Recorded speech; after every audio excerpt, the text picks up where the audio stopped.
8h15 sur Europe 1, l'heure de retrouver Sonia Mabrouk et son invité ce matin, Gérard Larcher, le président du Sénat. Bienvenue, bonjour Gérard Larcher, bienvenue à vous. Bonjour. Dans la gestion de la crise sanitaire, vous ne cessez de demander de la clarté. Est-ce que depuis que le président a parlé, on y voit plus clair désormais ? On a un calendrier, on a des objectifs qui sont fixés.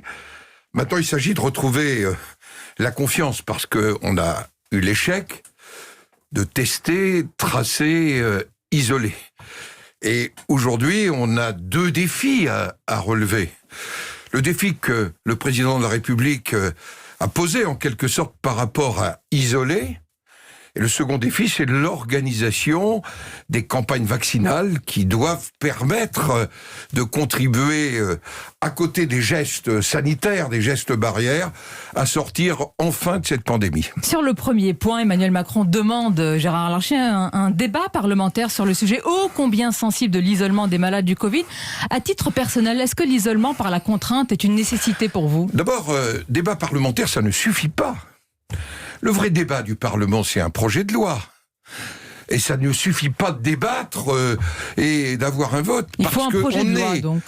Sur cette matière, on est vraiment dans une liberté fondamentale. Je préfère au terme isoler le terme s'isoler. Le premier des sujets, c'est complètement différent, c'est la responsabilité du citoyen. Donc mais nous vous m'avez répondu, vous n'êtes pas pour la contrainte, Attendez, vous êtes pour l'incitation. Je n'ai pas encore répondu, s'isoler. Mais s'il doit y avoir contrainte, elle doit respecter un certain nombre de conditions. Le respect du secret médical, l'accompagnement des personnes, les clauses de cet isolement. Voilà pourquoi ça mérite un débat en profondeur, que seul un projet de loi peut apporter, avec cette sensibilité si particulière du Sénat, à deux choses. Les libertés, mais aussi la proximité, parce que, pardonnez-moi, la proximité, nous avions tendu la main au gouvernement sur la question des commerces, en disant c'est au préfet de dialoguer avec les élus et avec les organisations professionnelles. Et est-ce que votre main a été saisie ? La main n'a pas été saisie réellement. Regardez l'exemple des cultes. Une règle univoque partout entre, pardonnez-moi, le temple de ma paroisse à Rambouillet et une grande église. Le même chiffre de 30 n'a pas de sens. C'est une décision qui est intenable selon vous ? Elle n'est pas simplement intenable. On est sur une liberté fondamentale. Le Conseil d'État l'a rappelé. Il faut donc dialoguer avec les cultes pour voir dans quelles conditions l'exercice du culte peut se dérouler en respectant l'ensemble des conditions sanitaires et des gestes barrières. Gérard Larcher, je ne comprends pas, parce que l'exécutif dit qu'il a dialogué avec les cultes, avec le responsable des évêques de France. Est-ce que selon vous, il y a eu par cette jauge de 30 personnes une erreur d'appréciation, ou bien l'exécutif, selon vous, fait peu de cas des catholiques de France ? Je ne sais pas s'il fait peu de cas des catholiques ou des autres cultes, mais je crois que là aussi, la proximité, le bon sens, c'est la première des réponses que nous devons avoir. Et je dois dire que rétro-pédaler le lendemain pour passer de 30 à autre chose, c'est pas la meilleure des conditions pour recréer la confiance. La parole de l'État est importante, la parole du président de la République est essentielle. Il lui faut de la stabilité, mais la stabilité, ça veut dire dialogue, concertation préalable. Voilà pourquoi j'ai dit que ne pas associer le Parlement à un certain nombre de décisions. Je ne parle pas de grandes réunions où on est 50. Je parle le Parlement en tant que tel, saisi comme assemblée, c'est, me semble-t-il, indispensable en ces temps. Mais monsieur le président du Sénat, où il y a un débat entre liberté et l'indispensable sécurité sanitaire. Changé ? Dites-nous ce matin pour nos auditeurs, qu'est-ce que cela aurait changé ? Parce que les oppositions, notamment à droite, laissent penser qu'elles ont la solution magique pour les Français. On n'a pas de solution magique. Mais si je prends l'exemple des commerces, et j'y reviens, quant à l'unanimité, le Sénat vote un amendement qui confie à ceux qui sont les acteurs du territoire, le fameux couple préfet-maire si cher au Premier ministre, dans un dialogue aussi avec les organisations professionnelles, est-ce qu'on n'a pas proposé une solution à l'unanimité ? Vous voyez bien qu'on a transcendé tous les clivages politiques.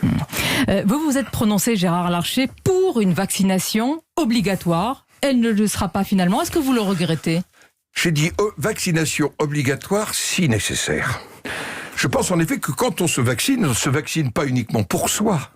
Mais on crée en quelque sorte une chaîne de solidarité sanitaire. C'est pas par hasard. Si, il y a des décennies, on a rendu obligatoire, notamment pour les enfants, diphtérie, tétanos et polio. Et donc, aujourd'hui, nous attendons la mise en place d'une stratégie vaccinale qui nous soit proposée. Vous l'attendez ou vous l'avez un petit peu, Monsieur le Président du Sénat? Et il est impensable de croire que vous n'avez pas quand même les détails d'un dispositif à venir. Nous n'avons pas encore la stratégie vaccinale. Et je pense que c'est un sujet qu'il faut partager. Mais parce qu'elle n'est pas encore arrêtée. On a nommé des messieurs, des madames, on a une quantité de comités. Dans une démocratie, c'est d'abord le dialogue entre l'exécutif, le Parlement et les élus du territoire. Voilà pourquoi j'ai dit au président de la République, il y a maintenant presque 3 semaines, je l'ai dit au Premier ministre, parlons-nous. Et alors ? Et non pas uniquement nous appeler au secours quand il faut trouver une formule pour l'isolement. Le quoi qu'il en coûte, ce sont des actes, a dit le président, qu'il faudra rembourser ? Bien sûr. Aujourd'hui, nous avons, pour cette année, sans doute fait appel à l'emprunt plus que le budget.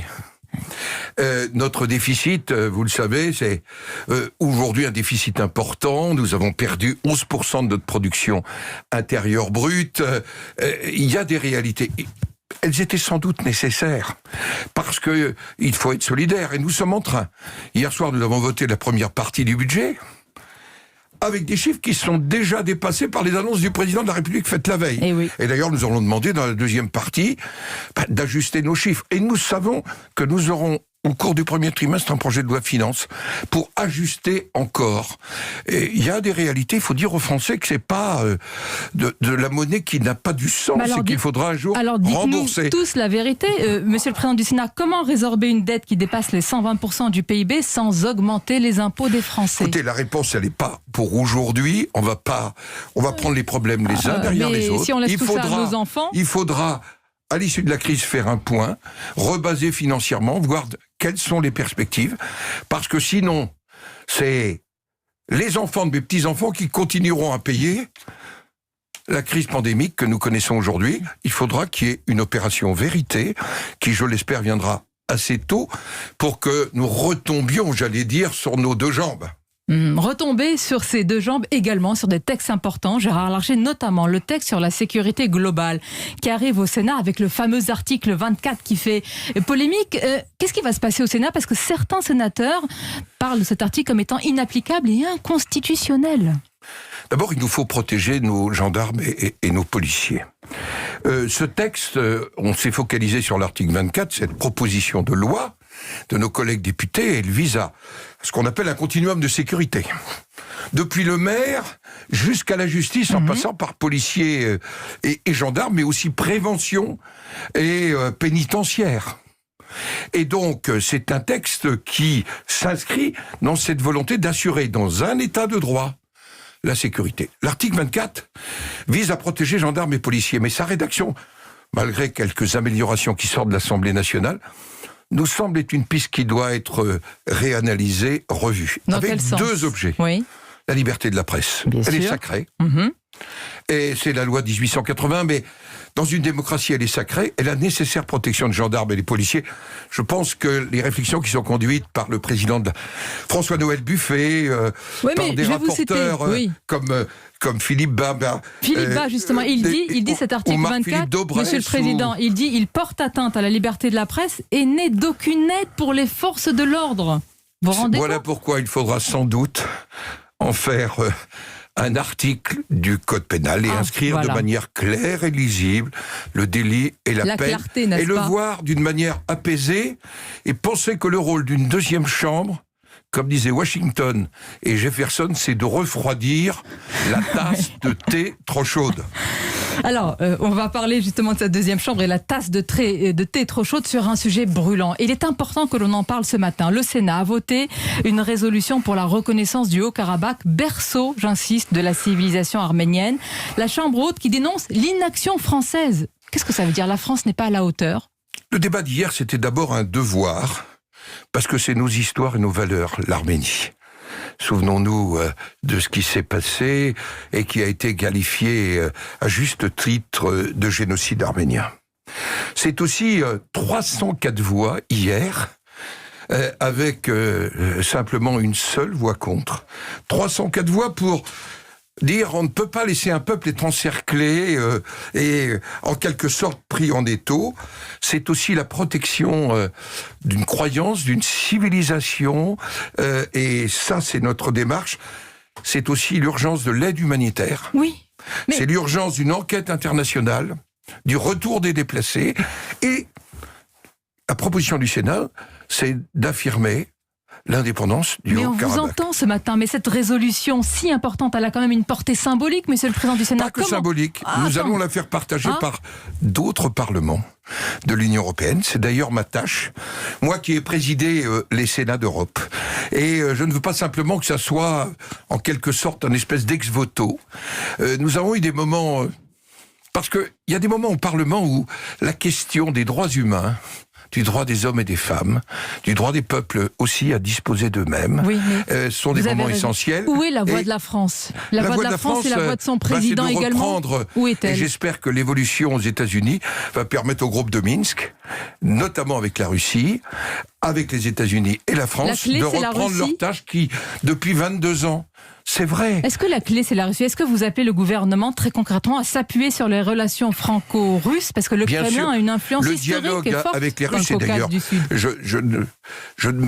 Je suis trop gaulliste pour penser que c'est le Parlement qui fait la politique étrangère, mais il peut y contribuer. Et je ne vous cache pas que je vais saisir, à l'issue de ce débat, la présidente du Conseil de la Fédération, qui est le Sénat russe, sur des sujets aussi importants, parce que ce sont des sujets qui, pour la Russie, sont aussi des réalités. Je pense que l'intérêt de la Russie est que nous trouvions une solution apaisée, mais je pense en même temps à ces hommes et ces femmes, ces enfants déplacés, qui ont perdu tout simplement leur maison. La violence d'une guerre, c'est aussi des réalités humaines, et qu'un Parlement s'en préoccupe, c'est, me semble-t-il, à l'honneur du Parlement. Et je voudrais saluer le fait que c'est quasiment tous les présidents de groupe, du groupe communiste au groupe républicain, en passant par les centristes, par les écologistes, et le soutien unanime des radicaux dans leur vote. Eh bien, cette réalité-là, c'est quand même, c'est qu'au fond, ces valeurs-là sont pour nous les vraies valeurs que nous portons dans la République. Et c'est l'honneur de la France. Merci Gérard Larcher d'avoir été notre invité ce matin. Bonne journée à vous, ainsi qu'à nos auditeurs, bien sûr.